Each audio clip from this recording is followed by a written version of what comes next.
following is a Journey into Comics Network production. Hey, this is Veronica from Foodies Watching Movies, and you're listening to the Journey into Comics Network Best of the Week show. Highlights from all the episodes on the network this week. Enjoy. Ladies and gentlemen, you're listening to Journey into Comics. Nate, I received a hell of a compliment. Sure. On our Instagram. And I love interaction with our listeners and fans. Yeah. So I actually want to, like, since they replied and since they got back with us, and where was it? There was a comment. It's on the most recent post. Yeah, but it's not there now that I look at it. Oh, there it is. It is from the Covert Nerd Podcast on Instagram. And they said, great episode. Brando has so much passion and knowledge about the Star Wars universe. And that really hit me right here. Because right in your feels, man. Because I do.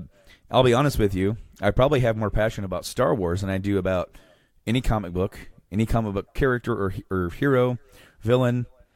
Like, Star Wars trumps that to me. And so, like, pretty much Star Wars is the only thing that I'm passionate about, other than, like, paranormal investigating, which I haven't done in a long time, that I don't have a podcast about. Yeah. So, I'm not saying I will, but there's always a chance that, maybe that, podcast racer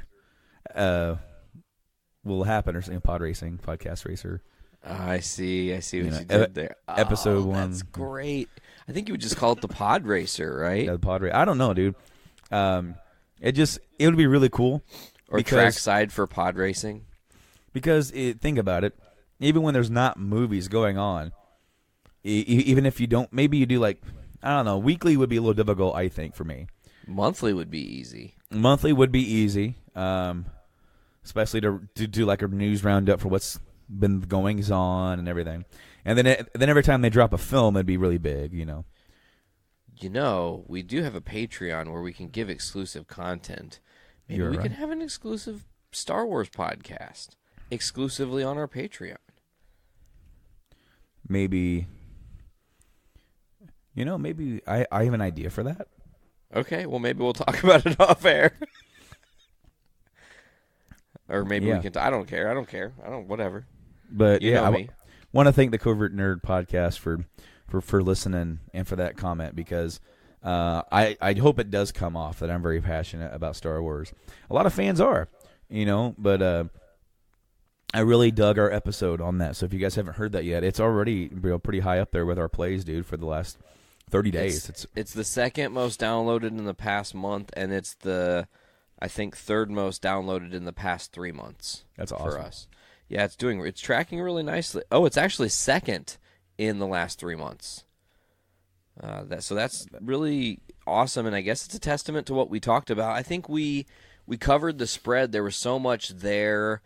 I was really grateful to have seen it a second time and then to be able to speak on it, because I felt a lot more knowledgeable and, like, the things. Well, it was just like. Oh, I'm sorry. My brain is like, when I hear sometimes and I hear you or anybody say something, my brain will say something, like, not necessarily in response, but you're like, you said, I was so excited to speak on it. So I heard in my head, I went, oh, yo, let me speak on this. Órale! Arriba la raza! Awesome. Conan, I knew you were referencing that. That's great. He just couldn't contain his excitement for Star Wars. I was so excited about Star Wars, and like I said, it was great to see it a second time. I loved getting to watch your guys' reactions, to hear it for the first time. And seeing the movie with you was really cool. I don't really react a whole lot to movies. If you noticed, I'm usually like, I'm sucked in. Yes. Now, Blaine, on the other hand, he's like miming. He's pantomiming stuff. Yes, he is. And he's jumping and he's reacting. At one point, I thought he started to do Gangnam Style. I was like, what are you doing in your seat? I think he was trying to, and then it was, there's that whole scene that we won't spoiler. Which, by the way, for those of the people that listened to yesterday's Best of the Week, no spoilers in that. We made sure to not put any Star Wars a lot of Star Wars talk on the network last week. No spoilers there, folks. Just wanted to give everyone a heads up. That's a great thing because when I was thinking about the episode from 170, I did so now that we do the best of the week thing. I'm like, we need to have a segment that negates that, because that's the last thing that I want to do. Is obviously if you're going to check out Journey into Comics, I didn't put spoilers in the description. Maybe I should have, but maybe I just sort of thought it was like the episode's called The Last Jedi. It's coming out the Monday after the movie came out. Obviously. I'm like, if anybody listening to the episode says, I got spoiled, it's like, well, it's a 2-hour podcast talking about The Last Jedi. How are we going to do 2 hours of that? Anyway, I'm really happy and I'm really proud of you for being able to do that, because that is something that I had thought of and thought of with that episode in mind, which is why we talked about the Disney Fox stuff in our segment. Is that the one that you used for that?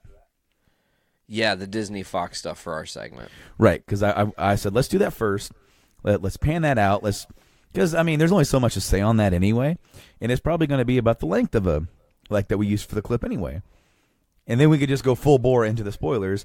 And then it's like a little bit of even if you did come in and didn't know that this was going to be spoilers, we did give you a countdown. And then if you didn't shut it off by the time one hit, you got spoiled on something big. I jumped the gun a little bit. I was excited. I got a little too excited. I don't know. It was weird. It was one of those in-the-moment things. One thing I should also mention, we're talking about catching up and whatnot here.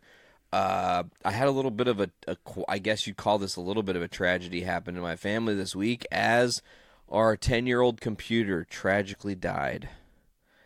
And that computer literally edited almost every Journey into Comics we've ever done that I've had anything to do with. Anything I've edited for the network was done almost exclusively on that all-in-one PC. So it was sad. Luckily, we got the hard drive out. Luckily, we've got some friends who have some cool techie shit that we can hook up to another computer, which we're using right now, Veronica's computer. She's so graciously letting us borrow, so I can imminently be editing things like the best of the week in this show and whatnot. So that happened, and that was sucky, and hopefully there's some cool stuff in the near future coming in that regard that will allow me to do this editing stuff a lot quicker.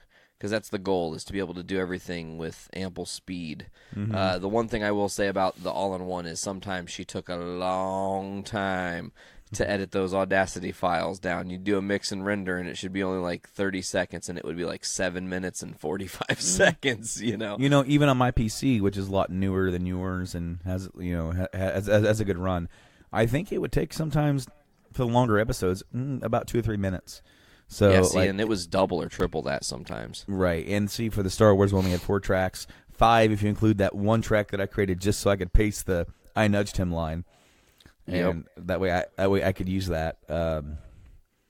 But man, that was a long and grueling episode to edit. So proud of it. You know, hopefully we'll get you another PC and another something else to be able to edit on. Maybe something that's powerful enough to edit some video stuff as well. Oh, that would be incredible. Well, because I think you're in talks to possibly purchase one, and if I know him and what he likes to buy, he kind of likes to buy kind of top-notch stuff. All the bells and whistles. He likes that kind of stuff. So I'm hoping that it should be more than enough to run Pinnacle. If I could find the stuff that I have, because my Pinnacle's a bit old. I need to update it. Yeah. So I'm thinking around tax time I'm going to update my Pinnacle. I actually need to update my PC altogether, which we've actually looked at, but time will tell if that's going to happen, because the ones that we're looking at are over $1,000 to be able to do what I wanted to do, because I want to do streaming stuff. Of course, we tried to do that a little bit a few episodes ago, and it's there, and it worked technically. The video and audio is a bit off, but I don't know if it was just a stream or if it was me downloading it, because I had to download it in a workaround way, and then recropping an intro onto it, which that was just such a... I made that intro in like 5 seconds. So I'm like, here, boom, boom, boom. Done. Okay, so we're good. What's funny is that, for our intro, it's a tribute to Adam West. And it is. We've left it, and I think we're just probably going to leave that for a good while, because I like it. Me too. And so I had the sound effect, a little like, you know, from like the old Batman series. And what's funny is that I went and I downloaded a video clip, but I had to mute it because it tried to play it twice. So, so then I had to match it up with the other audio file. It's actually not perfect. I don't know if you could tell, but you know what? It's there, and we're going to work out the kinks to be able to get a more live stream there for that way. It's a little bit more like, at least you can see our faces. And it was our very first attempt for that at all. So I think it went relatively well, all things considered.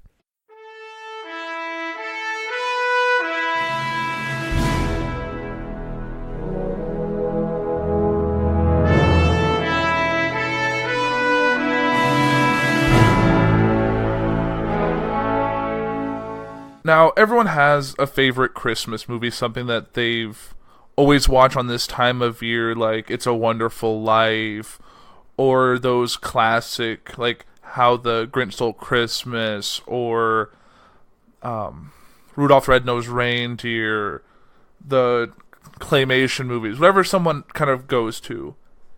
And since probably my early double-digit years, late single-digit, I don't remember exactly when the first one came out, but I've always enjoyed the Santa Claus movies, the Tim Allen movies, where, you know the whole story, he hears noise, goes outside, sees Santa's a roof, he falls off the roof, he sees the guy disappear, he finds a note, says Santa Claus, whoever puts on the suit becomes Santa, he puts on the cloak, all that, delivers presents, becomes the new Santa Claus. So that's that whole story. And I loved it when I was a kid, and I recently rewatched all of the movies this time of year just because all three happened to be on Netflix, so I kind of burned through it in the few days leading up to Christmas. And while kind of scrolling through Twitter one night, I stumbled upon this Twitter story by this girl named Hannah Priest. And I was like, oh, this is really interesting. And it's this whole story that she came up with, and it became a Distractify article later on that I'm going to kind of read for you now because I thought it was really interesting. I didn't really think about it this way. And I saw this before I actually went through and watched those movies. So when I watched it with that in mind, and it really kind of changes the whole idea of the movie. So I'm going to kind of run through this article right now. It's a Distractify article written by Mustafa Gatalari. And it says, every so often I'll be browsing Netflix with a wife and kid and happen across a movie I was fond of in my childhood. I always get excited and want to share the joy of the film my son and see his reaction to it. For the most part, he loves a lot of the same movies I did growing up. And when I watch the movies, I'm obviously stunned with how oblivious I was at how awful or brilliant these truly were, but also incredibly twisted as well. For example, All Dogs Go to Heaven is a scary movie for kids to watch and deals with a lot of adult themes. Some that I only really picked up on when I began seeing clips of it now that I'm a responsible grown-up who pays rent and doesn't raise shopping carts to the supermarket, most of the time. So when Twitter user Hannah Priest started a thread about a deranged holiday movie that manages to hide how deranged it is to its viewers, I was interested, especially because it was the household favorite of my family's, The Santa Claus starring Tim Allen. You may say to yourself, no way, this movie is fun for all ages, it's a holiday classic. It's got a great message. Well, that all may be, or may not be true, but it doesn't change the fact that the Santa Claus is absolutely bonkers in an evil way. Check out Priest's thread reasoning here in this epic Twitter thread. And Hannah Priest's Twitter handle is @SheWolfManC. So @SheWolfManC if she has any other ideas going forward. So she says here, a few days ago, here's a little festive question for you. What is the most stone-cold, brutal, horrific Christmas film ever made? And then someone responded, Black Christmas by far, Christmas Evil a close second. People gave their best guesses, but they were ultimately wrong. She said, good guesses from everyone, but pull up a chair for a truly seasonal hot take. The most horrific Christmas film, or rather trilogy, is The Santa Claus. Oh, yes. I'm not talking about what happened to Scott Calvin, his transformation to Santa, or the fact that SC2 belongs to the Santa Finds a Wife subgenre, which is always creepy as hell. To recap, when Santa falls off his roof, Scott Calvin puts on his suit and instantly becomes the new Santa. It's all fun and frolics, and the elves explain that this is the Santa Claus. The creepiness begins early on because the Roof Santa actually dies on screen, quite slowly, and that's the only reason Scott can take on the role. None of the elves in the North Pole mourn the dead Santa. Bernard just refers to him as the other Santa and shrugs it off. They just cold-heartedly accept that Roof Santa is gone, and now they work with Scott. It's not just human, though. Elves disappear after hundreds of years, and no one cares. In Santa Claus 1, Judy says she spent the last 1,200 years perfecting her cocoa recipe, but she's nowhere to be seen in Santa Claus 2. She's just casually replaced with another cocoa maker and never mentioned again. It turns out that not just the first film, but the entire series is really, really messed up.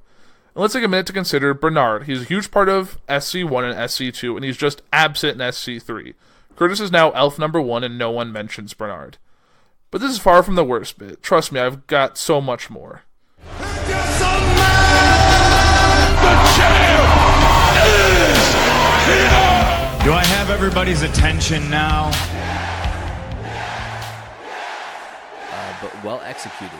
It makes me excited for other gimmicky matches. Will we get a World War III? Who knows? I severely doubt that. Yeah, that was like the biggest shit show WCW ever came up with. It's Dude, like, it's so the difficult. Royal Rumble has got 30 guys. Fuck you. We got 60 guys. We're gonna. And one of them is El Dandy. And one of them is the cameraman. Well, and I hated it because, like, how they would show it to you, they would show, like, the split screen with, like, tiny little screens, and you can't see what the hell's going on. Oh, not at all. It was horrible. Horrible. Imagine being the announcers, like, which one? And Luger over there in the corner. And, actually, it looks like Luger's been eliminated. He might have been eliminated 5 minutes ago. We're not sure. El Dandy with the win. What is going on here? No, wait, never mind. We still have guys in the other rings. Exactly. So, yeah, there's that one. Next on the list for match of the year. All right, so if L is like does that mean his name is the Dandy?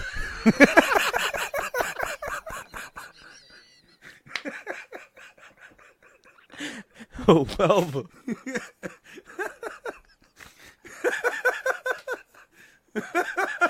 I think we got the episode title. The Dandy.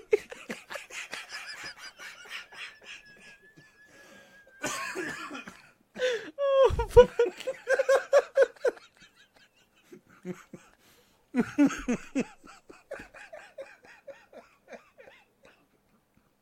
I don't know why you called him the Dandy.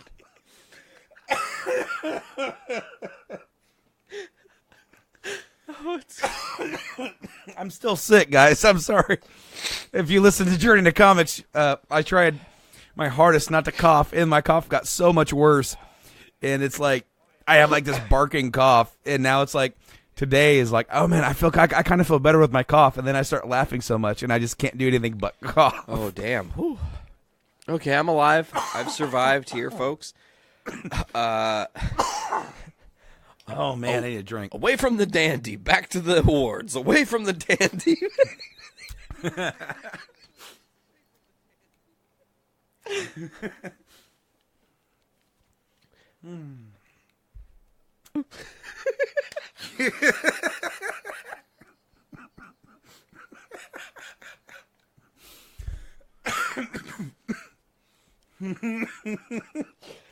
Nate just keeps cracking me up because every time he's like, "Okay, I got this," and then the Dandy keeps creeping back into his head.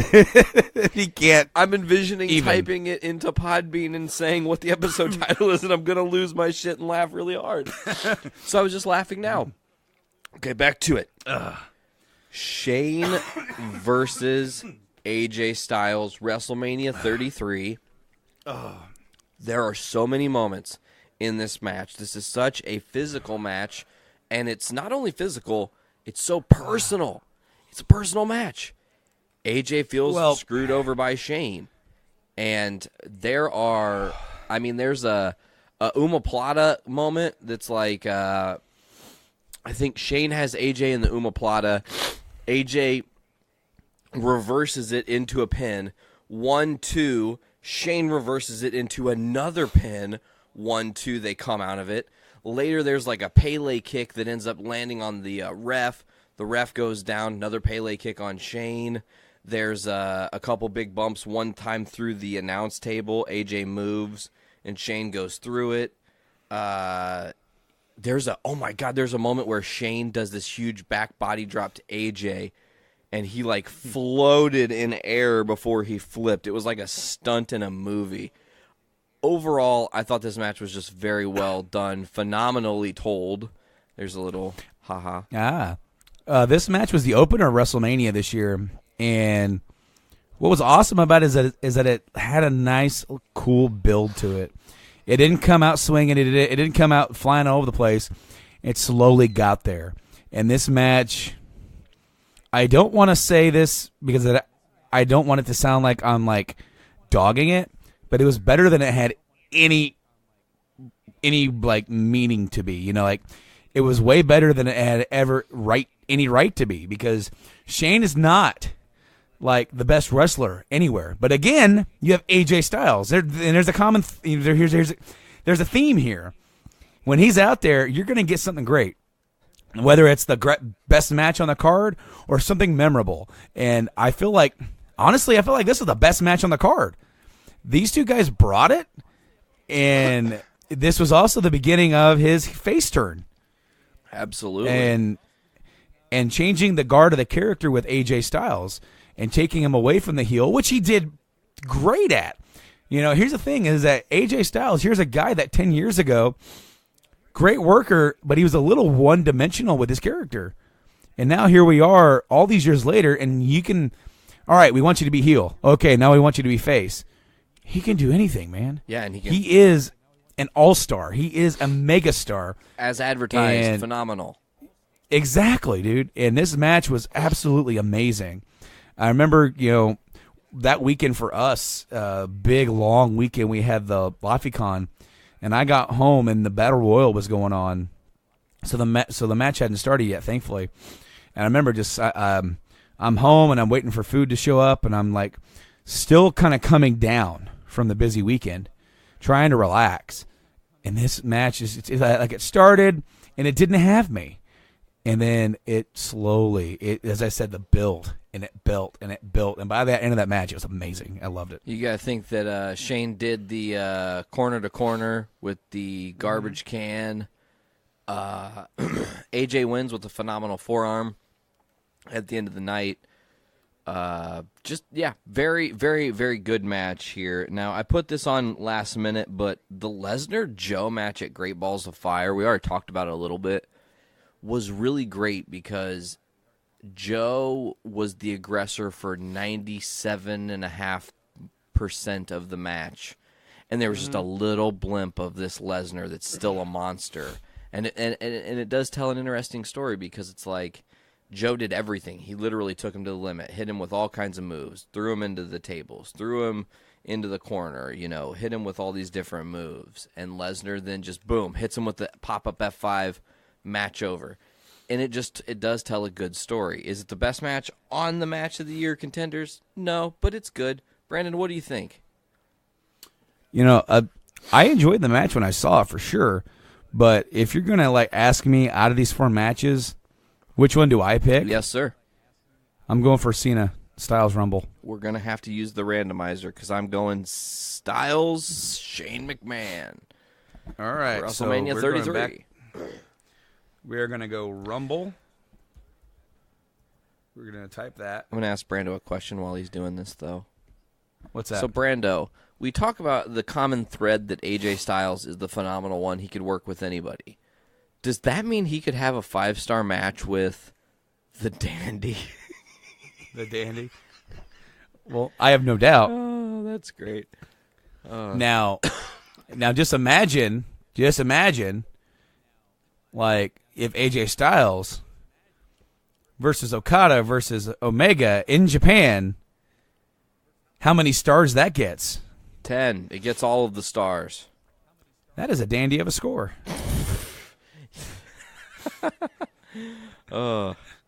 Son of a bitch.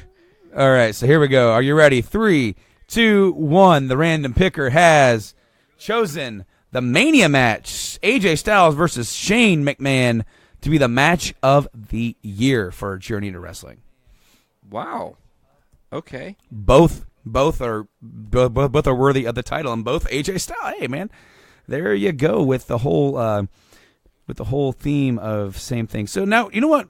We're gonna go to Tag Team of the Year because I feel like we can have some pretty cool conversations here. My first pick here, was The Bar. And that's Cesaro and Sheamus. And the reason why it's significant that I picked them is because I was so anti them teaming up to begin with. I hated the end of their best of 7. I hated the fact that they were teaming up. I thought this is derailing Cesaro in an era where he could really shine as a single star. But instead, we've got what I consider to be like a Hollywood Blonde situation, where you had Stunning Steve Austin and you had Flying Brian Pillman, were put together as a tag team. Why? They don't know. Their purpose was never to get over. It was never to become the best or the biggest tag team on the roster. Their role was to put other people over. And what we have here is a team that have truly become a team.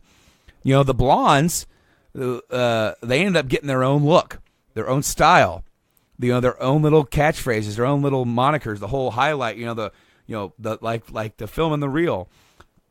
And then now with the Bar, they have the matching outfits and the kilts, and they have their own little like hand symbols. They do like the fusion ha thing, and they have their own gimmick about them. And the only thing that I don't like is that they don't have the Bar music. They do the whole Cesaro thing first, and it works, I guess. But then they just have Sheamus's music at the end, and I feel like they should really embrace it and do something where, and instead of Sheamus walking out, and then the Sheamus thing, and then they're like that. I think the whole thing should come up when they're both like that on the stage, almost like the Jericho thing, and then have it go around anyway. But they have really stepped up. They become, in my opinion, the best team in the entire company. Ooh, that's arguable. On the mic, in the ring, their work. They are. What's awesome here is that I really feel like both of these guys, they're not looking at this as a thing that, I'm just going to do this for a while until I have my next singles push. They're doing this to become the team right now. And they're like, well, you know what? They put us here. Then let's run with it and let's make it great. Because now in my opinion, they outshine almost everybody. Almost everybody. Warning, podcastrophe imminent.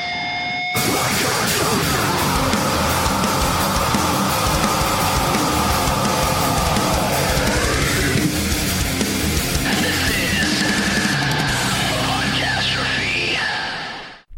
I've been with them for so long. Yeah, absolutely. They're like people. It's weird because with radio, and it's funny, we were talking about this off air earlier, the whole spoiler alert, there's a reference to something I'm familiar with that comes in Drunkastrophe, the Ellis show, right? Linder talked about it. Actually, he didn't talk about that until after we were done Really? recording. Oh. Yeah, the live stream kept going for another 2-3 minutes. Well, it was really interesting because I was watching the live stream and somebody had said that they found your show through, I had posted an Ellis Fam, a live stream. I think his name was Travis Anderson. Okay, cool. Shout out. Yeah, but it was weird because I just, if you're doing a Podcastrophe episode, I post it in places where I think people will like it, and I did that on Ellis thinking, well, maybe some Ellis fam will come check it out, and they're not going to know Podcastrophe, and that's okay because they'll enjoy it. Yeah. And it was weird to hear Linder bring that up, like, of course it was off air, but because it's just, the Ellis fam and stuff has had such a huge impact with me, and it was cool to see it kind of like brush off to you guys. Yeah, it's really cool, and I really enjoyed hearing Dave Linder and company just repeatedly drunkenly yell "Red Dragons" over and over again. Yes, amazing. That's it was great. Yeah, that's a part of the culture with Ellis fam and Red Dragons and being a wolf knife, and there's a lot of stuff that goes with that.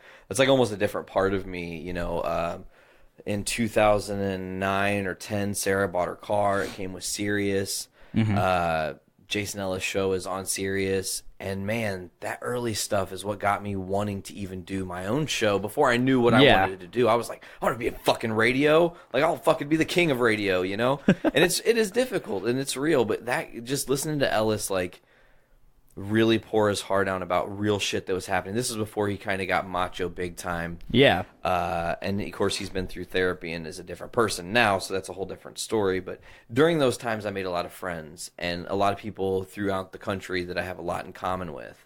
And they're Ellis fam. And we have bonds that go beyond speaking. We don't need to talk to each other for months on end, and we do crazy shit for each other. And Ellis fam, someone who I'm really close with, this guy named Dylan, was at our last show. He just showed up. Oh, awesome. He's like, hey, I'm coming in. I'm going to be at your show. How far away did he travel?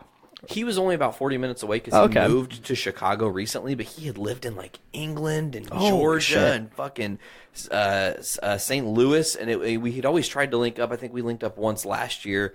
And he was like, I'm definitely coming to your guys' show on the 16th. And he did, and it was awesome to see him.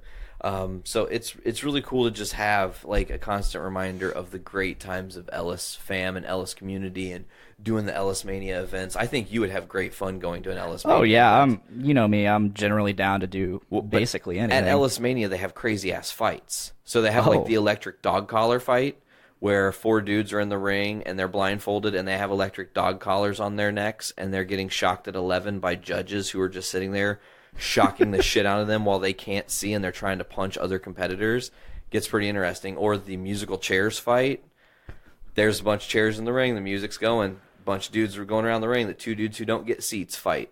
Whoever's last standing wins. Like, they do crazy, crazy matches, you know. So that's just I'm just rambling now about Ellis fam, but it was a fun time in my life, so I do like reflecting on that. Yeah, speaking of like the radio stuff and podcasting in general, you invited me to a few groups a few months ago, and because of that, like I got to know a little bit more about the podcasting world. It's afforded me opportunities to. Yeah, I'm not gonna lie, I haven't checked out any of their podcasts at all. Because I have a whole network of podcasts that I listen to, and it's called the Journey into Comics Network, and I need to stay up to date on that, on top of the couple other podcasts I listen to. So, with that being said, like I don't have really a lot of time for other podcasts, but no, like I got to see like all the different types of podcasts. Like I didn't know true crime podcasting was a thing. There are too many fucking true crime podcasts. I didn't know there were scripted podcasts. Like what? Yeah, what? Dramas. Well, you know, it's weird because I think that technically speaking, audio dramas exist before and have always existed before podcasts. Yeah. And the idea of turning an audio drama into a podcast is just like a new place to share something that they already do. And I'm not knocking it whatsoever. Oh no, I know you're not. I mean, speaking of audio dramas, wasn't it Orson Welles' broadcast of the War of the Worlds? Yes, absolutely. Awesome. I love that whole story. How like people were freaking out thinking it was real. But anyway, so I've been on these groups for a minute. There's a Podcasting Smarter group. There's the Podcasters Hangout group. Those are cool. Then there's the Podcast We Listen To group, which I think was the first one I joined. And I've had a struggle with that group for a minute. Not with the community, which I will. So please today. Break it down. All right. Yes. Today, just a few short hours ago, I saw a post in the community from one of the admins, I'm assuming. Yes, it was. And the admin was complaining about people posting within the group saying, I don't know if this is against the rules, but if you want, just delete it anyways. And he was complaining about people that do that, saying just read the rules or contact one of us and ask us. And I was like, my only comment was, okay, some people have anxiety and they get anxiety about messaging people directly. Me too. Yeah, I get that all the time. And the post went on. I screenshotted most of it. Let's see. It said just read the rules. If it follows them, if you're wrong and it's not okay or some gray area, the admin will tell you. And I said it just seems like a senseless thing to bitch about, in my opinion. And then one of the admins, Deanna, said if you were an admin and had to deal with these every day and 90% of them aren't okay, you'd bitch too. Then don't be an admin. Yeah. Basically, I'm tired. I got very tired of this, of the admins of this group. Just, So someone else said, so your logic is, this makes me slightly uncomfortable. So since my feelings are more important than the admins, I'll just go ahead and saddle them with stress. Fuck you. Yeah, that's not going to name you, but fuck you. And my final reply to this before I left the group, which I'll get to that in a sec. I'll get to me leaving the group in a second. I said, no, I'm just saying that could explain why so many people don't just message the admin. Not that I'm a huge proponent for the fragile, I have anxiety and can't do anything because of it lifestyle. But anxiety makes people do weird things and makes shit like communicating to someone very difficult. I went on to say, I'm probably about to leave this community. Will I be missed? Nah. Have fun, guys. I just can't be part of such a cunty community anymore. My podcast isn't about how many views, fans, listens I can get. It's about conversation and fun with my friends. So, enjoy. First, I would like to... Wow. Okay, so my dumbass. I'm looking at the screenshot and I see the notification and I actually tried to click it. Oh, that's great. Rookie. So, first and foremost, I would like to apologize to the actual community of people. You guys did nothing wrong. I guess I should have said it better and said the cunty admins of the community. That's a bird towards my video feed. If any of them are watching, they can go fuck off. Probably not. They probably won't. No, watch probably it because not. Here's the thing. I don't want to bash or do a bunch of like what happened to you. I think is horseshit. Because here's one thing I know about podcasts we listen to is they talk about how they want to build this great community, how there's such a large community of people. But if you're not an admin, don't advertise your shit there because it's not acceptable. Yeah. And I think that's kind of bogus because really it's Facebook. Yes, every community has rules, but it shouldn't be limit how you advertise to yourself because you might be in a situation where you're conversing with someone and they bring something up and your best response is, well, shit, there's actually a show on my podcast network that I'm a part of. Which I've done. Would be perfect for you. Which I have done. Exactly. And I have no remorse for that. I think that we're in a day and age now where we're all motherfucking gunslingers and you have to be able to be willing to promote your shit and stand up to people who don't want you to promote your shit. Like, why are some podcasts getting so far ahead and other podcasts are doing like so much real work and actually genuinely love it and they're not getting ahead, but the people, you know what I'm saying? And that's like that with like really in any business model. Another time I've spoken my mind and in my very blunt manner that I tend to do. Hell yeah. There was another admin, I guess, stating, in my opinion, bitching about people posting live feeds. And which we've done in that, and it's whatever. I kind of agreed with their point. Like, it made sense. I'm like, okay, fine. But anyway, so I got a message request, and I see it's from this Deanna. And dun dun dun. I was like, oh, this is gonna be good. I gotta accept this. So she says, you're banned from podcasts we listen to.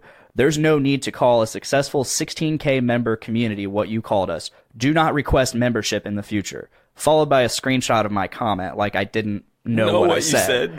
I agree. There was no need for me to call the community of 16,000 people who probably not 16,000 even pay attention to it. Not anymore. You're right, Deanna. There was no need for me to call 16,000 people cunty pieces of shit, I guess. However, fuck you and all your admins. I replied, I left, period. That's okay, period.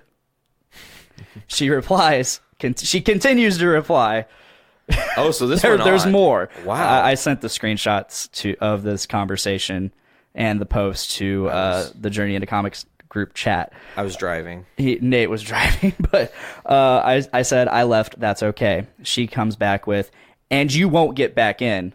Anxiety must not be that bad today since you're full of such strong words. I replied with, as I said, period. That's okay, period. Like, I'm not going to feed into this. No, you're just like shutting it down. Yeah, I don't give a... I left the group. Goodbye.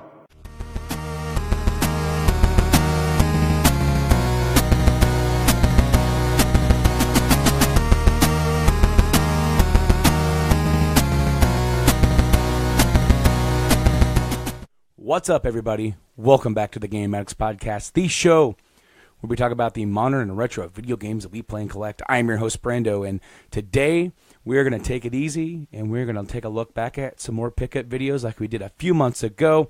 Basically, guys, what this is, well, a few years ago, I'd say probably around 2014, or around about, maybe 2015, I started like cataloging my pickups for the Journey into Comics YouTube channel. Of course, this podcast spawned from that, essentially.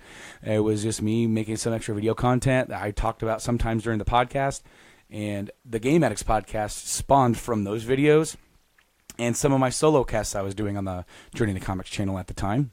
And what I thought would be pretty cool is when we're on the down low, when there's not a lot to talk about, when we have some holidays or whatever, take a seat back and not think about too much about what kind of show we're going to do, and let's look at some of these old pickup videos that never made it over here to this channel and were the genesis of what this podcast became, because of course we started doing pickups within the podcast. That's like the first thing we try to do each and every podcast. Do we have any pickups? Well, let's talk about them, man. Let's see what we got. And so what we're going to do is that we're going to go back and then into the time machine here, and we're going to go and we're going to look at, I believe it's the very end of the year of 2014, 2014. We have November, all my pickups for November of 2014, and then my pickups for December of 2014. And we're going to take a look at both of those videos. First up for November, we have coming off of one of my biggest months in game collecting. It was in October of 2014. I got a really big NES deal. I went up north, up towards Nate, the co-founder of the Journey Comics Network and podcasts and all that kind of stuff. You could check that out on journeytocomics.com. But I went up and saw him, spent a bunch of money up there, came home with a bunch of stuff. Well, now, just a few weeks after that, I made another big NES haul, and I'm talking really big. It's one of my biggest catches for the amount of money that I spent, at all. So let's shoot it over to myself back in November of 2014 talking about these pickups. Hey guys, Brando here again with my November pickups, and I'm running a little behind with this one. Work's been crazy, in the holiday season and everything, and I'm starting to feel a little under the weather, so please bear with me in this video. But I've got quite a bit to go through. I had another really big NES haul for November and some Black Friday stuff, so let's just get right down to it.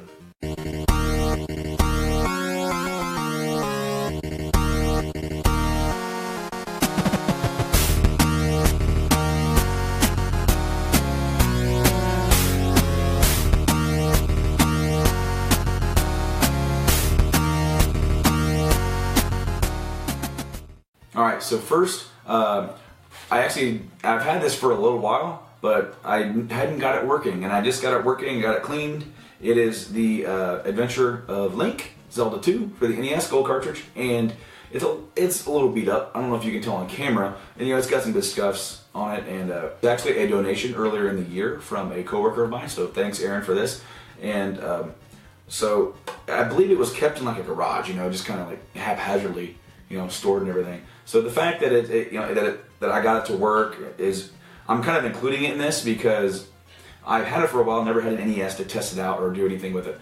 But as of like November, I've been able to get it to work and have some fun with it. So Zelda 2, and the other one that he actually donated, but I actually got in the haul as a duplicate, and that was Mike Tyson's Punch-Out. And you're going to see in my NES videos, I have the black sleeves on some of them. And the ones that I have in the video that have the black sleeves actually have the manual with them. I actually ended up having this manual stored away because that same coworker donated a bunch of manuals just randomly, and I got some manuals with the haul as well. So I ended up getting Mike Tyson's Punch-Out! I also ended up getting Arkanoid. If you guys are familiar with the little ball breaker game with the little that little platform and you hit the ball up around, Arkanoid is basically that with power-ups and everything. I don't know if this was the first one that had the power-ups, but I've heard a lot about Arkanoid. When I saw it, I actually, from the little label, I pretty much knew exactly what it was. So, Arkanoid. Okay, I lied on this one. This one has a sleeve and no manual, but this one is Arkista's Ring. I knew absolutely nothing about this until I found it in the haul. But it's a game released by Sammy, and I recognize the name. Be honest with you, I'm not too familiar on games that they produce or what other games they put out. I'm gonna have to look into it. But Arkista's Ring and baseball. This is actually one of 3 baseball games that I got. This one was in the haul though, and I've actually got some other games that I traded because I got a Legend of Zelda gold cartridge in the haul as well. And a buddy of mine really wanted one, and I traded it away for about 5 games or whatever. I think it was 6, but one of them was a duplicate. And 2 of the games that he gave me were Bases Loaded 1 and 2, so that kind of fits my baseball kick there. This one I had never heard of prior to this haul either. Wood and Water Rage, pretty much kind of like an extreme sport surf skateboard thing. I never saw any surfing because I never got past the skateboarding, but it is what it is. This one I was really excited because anytime you see a cartridge that is not gray, that means it is an unofficial, unlicensed Nintendo game. And of course, this is by Tengen. They are an offshoot of the Atari company. So they released a game called Super Sprint. And eventually, I think they ended up having some sort of lawsuit or settlement for releasing these titles. I think there were about 9 of them or 10 of them in these black style cartridges. So, it was really cool to see because, having never owned an NES or only having knowledge of this from other YouTubers and whatnot, it was really cool to get something that was kind of, off kilter from everything else. And one of my really big surprises for the haul, there were quite a few games in here that I've been very well aware of, but one of the very first NES games I ever played, and it has a slipcover with no manual, so I am a complete liar. RC Pro-Am.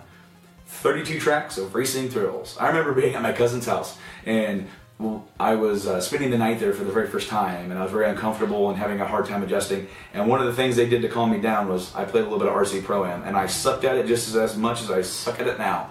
But I absolutely love it. It brings back so many memories. Got Skate or Die. Another skateboarding game that came in this. And this one I actually heard of, but I've never played.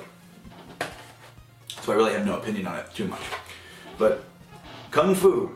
I really like these, some of these original NES games like the baseball where it's just like, it's very self-explanatory.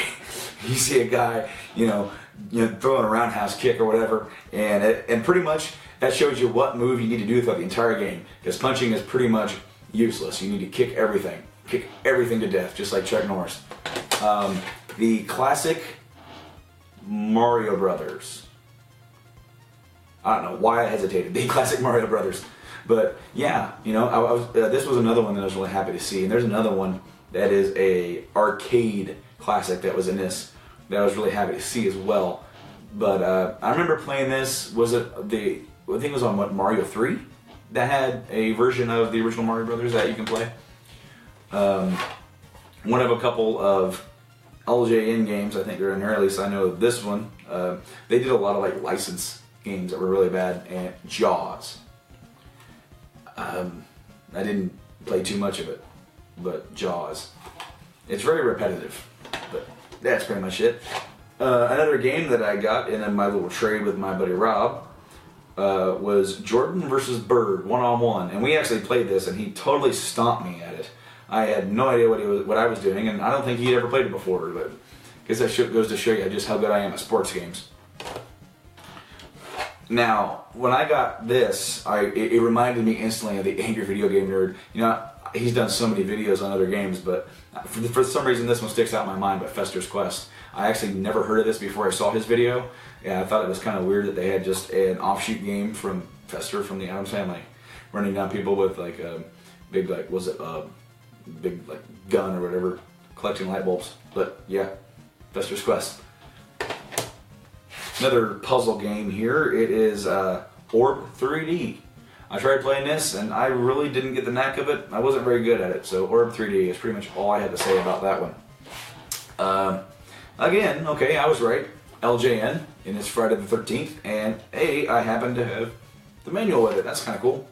So I remember also this from the Angry Video Game Nerd. I never played it before I got it, but it's pretty horrible. Where you're throwing rocks and that dang alarm going off where you got to go try and rescue the kids across the dang map. Not a too enjoyable experience. Never heard of this again before Paul. And that is Top Secret Episode Golgo 13 by Vic Tokai. I had never heard of it, so Golgo 13. Another really self-explanatory game, Golf. Now this guy sort of resembles Mario, but I don't think it. Was there a Mario Golf for the NES? Was there something about like with? I remember there being something like Head Mario or Mario Golf. I don't know if that was on the. Maybe there's one on the game. I don't know, but I just seem to remember like a friend of mine's dad playing Mario Golf for some reason.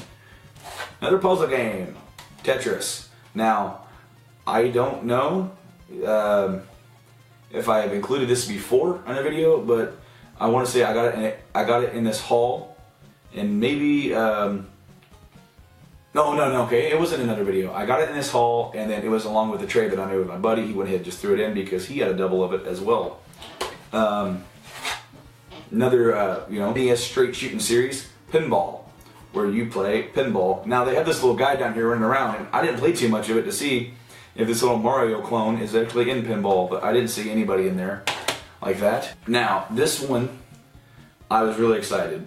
And it was pretty much the last one that I saw in the haul, and had no idea that it was in there. River City Ransom.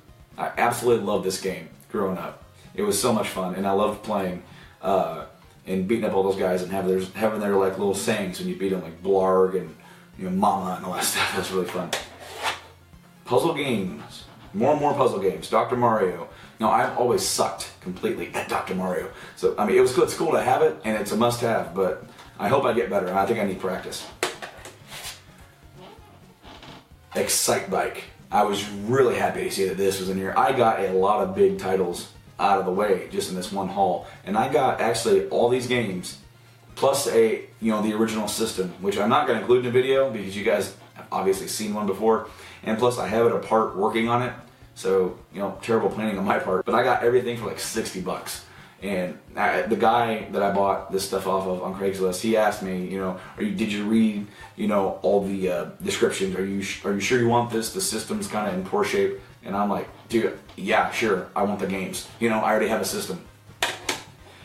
Now, this one was really random because I had never heard of the damn game, and I just happened to have the manual for it that my coworker donated the games and a bunch of manuals, back in earlier the year, and that is a game called Dragon Spirit. And I just happened to get it in the haul, and I already had the manual without knowing anything about it. So that's quite a coincidence there. If I remember this one, is this the one that's like the rail shooter? It's been a while since I tested all this stuff out, so please excuse me if I'm completely wrong on that, but I'm pretty sure that's what it is. And this one is Destination Earthstar. Now, this one was a really neat little like space shooter where you had like this little grid, I believe, and you have to like find your way around it and find the enemies and shoot them, and it just seemed like it took absolutely forever. And I don't know if there's a quicker way to play the game, but it wasn't my cup of tea at all. I said there was another arcade classic, and that is the original Donkey Kong. Now, I have the Donkey Kong Classics, which has the original and then Donkey Kong Jr., but I guess this one was released first. I would assume so anyway. But this one, along with some of the other games in here, more than equaled out to like the worth of the lot that I got out of everything. So I thought that was just so cool to have the actual original along with the other bundle thing that I have. So this one that I got it was the last one in the trade that I did with my buddy Rob for that Legend of Zelda. That was Double Dragon. I got Double Dragon 2 in the last haul in October, so he asked me kind of what I wanted, and he mentioned Double Dragon and threw in a bunch of other games to kind of equal out kind of like the worth and everything. So yeah, Double Dragon, I'm really happy to have this, so I have 1 of 2 now. Now, was there a third one? I think there was. But anyway, moving on. Another one that I happen to have the manual for beforehand that was in this, a little bit more common though, or known, I guess, than Dragon Spirit, unless I'm just totally out of touch, is Simon's Quest, Castlevania 2. Now, this game does get a lot of flack for being completely different. It's sort of a different entry for the series. I love the Castlevania series, but this is the only one I own so far. So I guess I'm just going to have to play it and love it. Actually, I own some for the PSP, don't I? Yes, I do. Totally forgot about that. Good memory. But I guess I'll just, that's the NES Hall. You're listening to the Voice of Survival Podcast. Ladies and gentlemen, your host, Nate Phillips.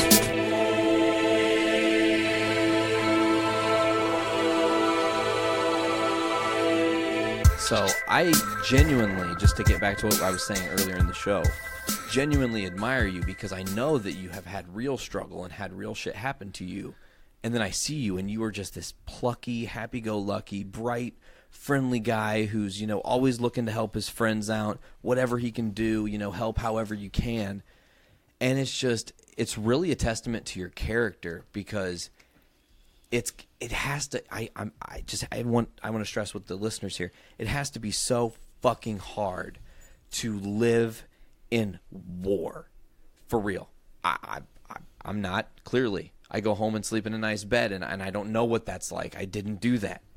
But you have. And you come on the other side of it, and you're like, I got this. And I just love that. I think that more people need to be like you and have that mentality of just like, no, take your own control of everything. Right. And just do it 150%. So let's keep going. What are some more things that went on that were interesting in your time in Iraq that you can necessarily think of? So we'll go back to the one that changed. So what you're talking about, like mentally, the stuff that fucks you up, essentially, with the death of my best friend at the time. Oh, impossible. That was the... This is one of the things that every once in a while you stop and you replay the last 5 days of your time with that person and how you could have changed it to change the outcome of that day. Unfortunately, he took his own life. Oh. And it's one of those things where like we did everything together. Every morning we worked out for an hour and a half, and then we'd separate, shower, get ready to go, and then he'd come to my chew at that time and be like, hey, let's go to breakfast. We go to breakfast, come back, we go to work together. Like, we spent as much time as we could together. You guys were brothers. Pretty much. Absolutely. And knowing the person, I knew him outside of the military and stuff, so it was like you thought you knew who that person was. And then you really have no idea what's going into a person. No control or the struggle. But when you look at, like, at the time I was going through a rough time and I was more focused on something that now when I look at it, that I should have never even focused any energy on at all. Totally. Not on him. And when you replay that back, it's like, it's hard to not blame yourself, where the signs were like, hey, I need to talk to you about something important, but you're wrapped up in your stuff. Well, and I mean, I totally understand what you're saying there, because it's the cry for help. But when you're crying for help too, yep, it's impossible. It is kryptonite to kryptonite. You can't do it, because if they're wallowing in their thing and then you're wallowing in your thing, you could totally just give really destructive advice to continue upon this. I feel like what you just told me about your friend, I did not know, and that's very unfortunate. That happened while you guys were over there. Yes. Okay, so then that brings me to my next thing. Is it kind of helps me to see more of who you are, because I feel like, and correct me if I'm wrong, that moment changes you and also gives you another chance to self-reflect. Yes. Like, what am I doing? What is my shit about? What is important to me now? Right. And then you go, what if I was on that path? Yep. What can I do to not be on that path? And it changed you. So in all of that, I mean, how does something like that, because it didn't just affect you, because you were with a group of people, I'm guessing. Right. So that just is like a real blow to the whole morale of everything. Yeah.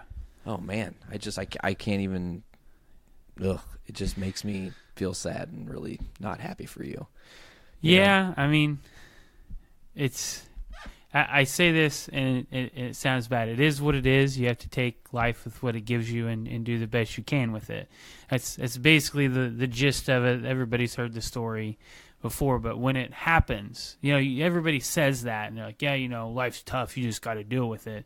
But when it happens to you and it's right there in front of you and you know that you could have been the hand to change the direction of the path that was taken, because I had kind of known that he had struggles before. Okay.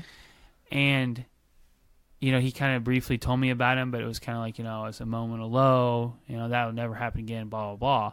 So you don't think about it because you've known this person for, let's say, 5 years. Yeah. You spent a lot of time with him.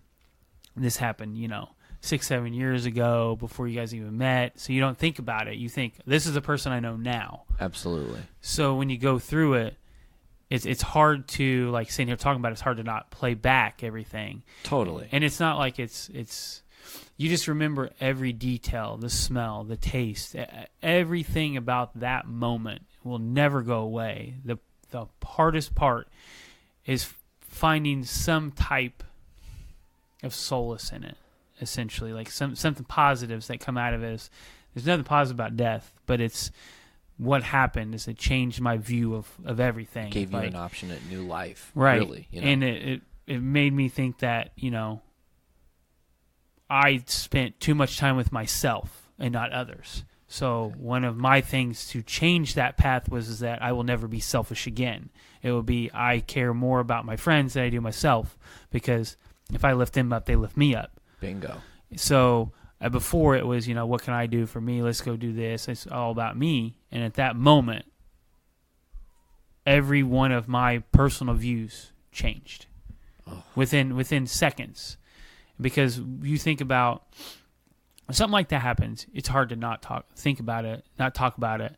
It's just one of those things that is there with you forever. It's unavoidable. And you always analyze stuff. That's the human brain. You always analyze what could have been, what should have been, but it's what you take out of it that's the most important thing. Yes, exactly. So what I try to take out of it is that I felt like I didn't spend enough time with him. I didn't focus more on my friends, so that's what I do now. Like it sucks sometimes, but you have to. And me, it's spending time with you guys and doing stuff.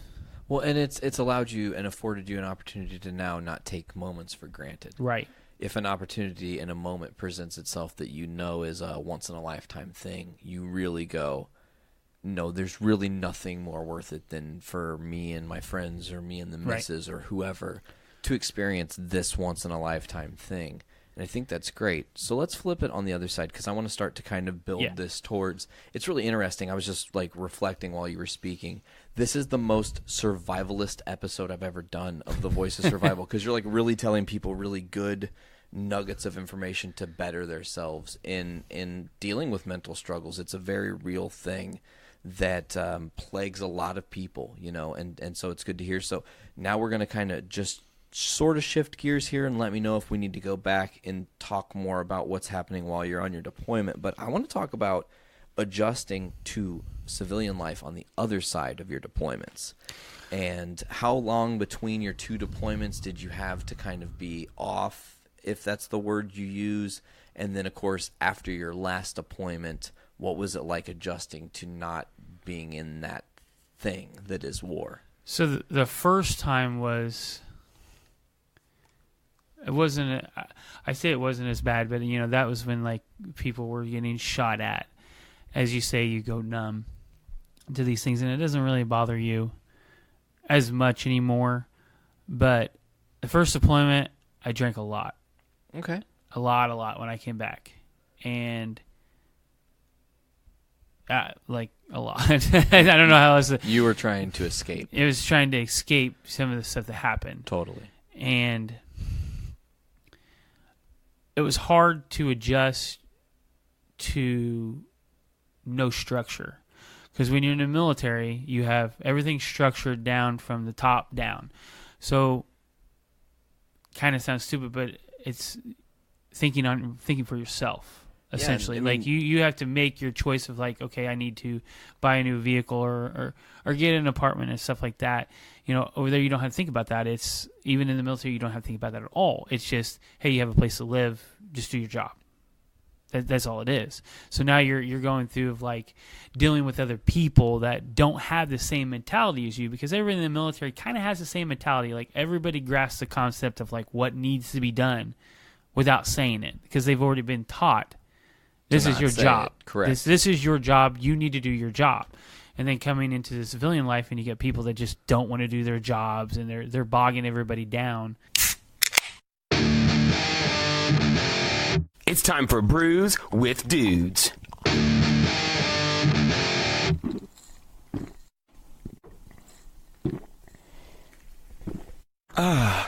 Juicy. We play Dungeons and Dragons a little bit with a couple of friends of ours. Quite a few people who have been on Brews with Dudes have played D&D with us. It's a big thing. In fact, most of this entire episode, we just brought in a new character, but up until this last session, this entire episode is one of our D&D campaigns. Yes, it is. Alan here is our dungeon master, and me, Zach, and Nick are running through dungeons killing people. Lots of killing, lots of elves, and lots of NPCs that die off. Yeah, we're really bad at killing off. That was kind of what I wanted to actually bring up. Is there's a lot of characters that just die throughout the story. Like we had a warlock at one point who managed to fall into a scythe trap, and I remember I got really psyched out because it happened quick. But the thing is I like kind of just made that up, and we got past the point that I was recording down like what was actually going down and taking notes about it, and then there was another door with another trap that got triggered, and it was the same trap. Yeah, we're really bad about like people want to join the party, and we were initially it was just the three of us. So whenever someone new tries to join the party, we're like, well, you're going to lead the way then, because if there's anything up there that's going to fuck us up, we're going to let you get fucked, not us, because you're the extra guy. So not doing it. We really need to get some more game going. We talked about doing a special edition of Brews with Dudes that was like something like a Drunks and Dragons, something like that. Could you imagine? I would totally that might be in do the that. future, guys. So pay attention for that. I also came up with an idea. Do you guys remember when we went on the Buckethead bus to Indy, and we did 100 beers on the wall, and we tried to get everyone on the bus to drink 100 beers? I remember I threw up after the first beer. I won't disclose why. I want to do a Brews with Dudes where we get enough people to do 100 bottles of beer on the wall and see if we can slam 100 beers. That'd be great. That'd be great. 100 beers in 1 hour. That would be impressive. We'd have to get the research department on what beers wouldn't fucking kill us. 100 beers in an hour. God we damn. might be able to Number of stretch it. We beers- can do 2 hours. Number of beers versus number of people. Like you have to have that right ratio. Nope, it's 100 beers. We have to get enough people. We have to get enough people, but it has to be 100 beers on the wall because we have to sing every now and again. 100 bottles of beer on the wall, 100 bottles of beer. Yeah. You take one down, pass it around. Bottles of beer on the wall. We're going to do that way more often than we need to. So you're talking... It's a work in progress. I still got to get it passed by the creative department, which is only really staffed by myself at the moment. So you gotta imagine when it gets down to like 24 beers, it's gonna be like 24 beers in the wall, and there's beer, 24 beers, my beer at the wall. Yeah, that's pretty much what I imagine the end of the episode is gonna be like. So before we get to that point, just drinking these 4 beers, we got to do the classic end of episode, pick your favorite beer of the night. I'm going to toss it off to Zach first. What do you think, man? We got a couple good ones from Dirty Bull. We got a couple good boys from Mason Ale Works. What are you thinking about it? Honestly, I'm still sitting on this last one, but the Mason Ale Works, it probably has it for the top for me. Which one? There's 2. The Life's Hot Ale. That one was an ass kicker. It was a pretty heavy one. That was good. I liked it too. I like every single beer. It's just honestly, man, I probably wouldn't have drank all 4 of them in a row. Yeah, right. So quite the ass kicker. Yeah, we didn't really. Every single one was really kicking you in the ass. So Brett. It looks like AJ's actually ready. AJ looks like he's really wanting to tell us his favorite. What do you gotta say? honestly, okay, so my favorite at this point is probably the White Stout. The White Stout was super creamy, it was super just thick, just great like taste, and just it was absolutely perfect. That was honestly just like 10 points to fucking Griffin Puff on that one. To Bruising Dude. The newest house, Bruising Dude. 10,000 points to Bruising Dudes. 10,000 points. Brett, tell us. Lay it down. It's a little difficult. I've usually been an IPA guy, and the Lysot went down so easy. But becoming more of a stout fan, it's a close tie. And as AJ just said, the White Stout. The White Stout is just a shy hair under the Vanilla Cash for me. The Vanilla Cash is just so thick and smooth. It tastes like I'm drinking a nice black coffee that you stirred with a couple of vanilla beans in it. Like it just, it's so fucking good. Yeah, I'm glad this is the last beer we're drinking because I get to sit and savor it. And it's really hitting my palate really well. It's something I love. I like it. It's definitely a good one to end the night on. It's a big boy, but it's not too bad. It's not too bad at all. I'm gonna agree with my buddy AJ over there and say that the white stout is my favorite of the night. It was just so creamy, so it tasted so much like just cold brewed coffee. It was exactly what I wanted. Although I really did like this the Vanilla Cash that we're drinking right now, and then I really like the Rice IPA, the Lysot. But then the Lysot was like I said, it's the lightest 11% beer that I've ever drank. It's the best tasting 11% beer I've ever had because it's so easy to go down. So these were all amazing, but I'm gonna give it to the White Stout for number 1. From Dirty Bull. But the thing is we're gonna be watching Star Wars relatively soon. Like very soon, within an hour and a half. Within about an hour now. It is almost about an hour away.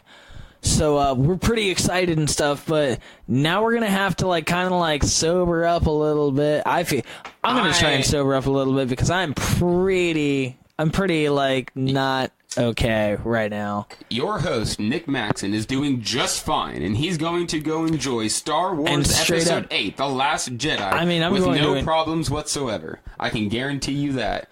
My goodness, I might have one more beer before we go, if I'm being totally honest. Just for shits and giggles. Just to get us in the right spot. Nick? Yes. Alan's not an alcoholic like us. I am not going to admit to that, but I would agree that I've got a bigger tank than Mr. Leroy Jenkins. I can neither confirm nor deny that I have a worse alcohol tolerance than my friends here.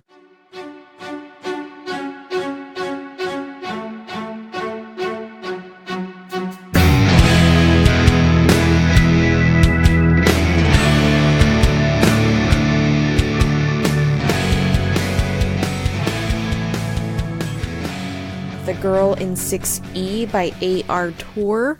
This is an exotic suspense novel, which aren't typically two genres that I would expect to see combined into one book. It's kind of like Dexter meets 50 Shades of Grey, but better, maybe, because 50 Shades of Grey is kind of trash in my opinion. But this book is about Deanna Matten, and she is a deranged murderous psychopath. However, she's completely aware of her murderous tendencies and her constant craving for it. We learn that Diane has previously killed someone, and because of this, she has locked herself away in her apartment for 3 years. She hasn't left once. She does not talk to people. She does everything online. Literally, she just has no human contact at all because she has a constant craving to kill whoever she meets. But on top of her crazy personality that we know so far, she's also a cam girl. A extremely successful cam girl.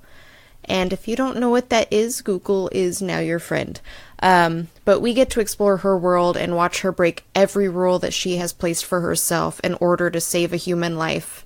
But yeah, I thoroughly enjoyed this novel. It was fast-paced, it kept me entertained enough to read it in one sitting, and I ended up giving it a 5 out of 5 stars on Goodreads, so I highly recommend it. The next book I want to talk about is A Court of Thorns and Roses by Sarah J. Maas. This book is a retelling of Beauty and the Beast combined with fairy folklore, and it makes for an excellent story. We have our main character, Feyre, and she is basically... she's been supporting her family since her mother passed away. She earns money, she does hunting, and you get the idea. Her family doesn't really do anything, she just does all the work. But one day when Feyre is out hunting, she ends up shooting this massive wolf, which she thinks is a fairy, but she isn't completely sure. Turns out that it is.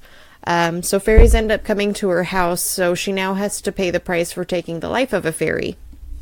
So she now has to live in their kingdom for the rest of her life. She can never see her family again. But since this is a Beauty and the Beast retelling, she ends up realizing that fairies are not the demons that everyone makes them out to be, and it ends up getting more complex from there, but I'm not going to go into all of that. Sarah J. Maas does a fantastic job at creating her characters in this, just like she always does, and the world is amazing. It's completely different than Throne of Glass, so it was really interesting to see just how different her worlds can be. I gave this book a 5 out of 5 on Goodreads, and obviously I recommend it because it's on this list. Next we have The Woman in Cabin 10 by Ruth Ware. This book follows our main character, Lo, who is a travel journalist, and her boss ends up falling sick, so she gets landed with this job to go on this unbelievably luxurious cruise ship called the Aurora. Everything is going well until she is up late one night and she ends up hearing a woman being thrown overboard, so she ends up calling everyone on the cruise ship to investigate. But there aren't any passengers or crew members that are missing, so everybody just thinks she's crazy, but she knows what she heard, so we get to see her hunt answers as to who the woman is and why they were thrown overboard. I gave this book a 5 out of 5 on Goodreads also. You'll have to excuse my dog in the background. He likes to find the loudest toys and squeak them when it is very inconvenient because he thinks he's a part of everything and the center of attention.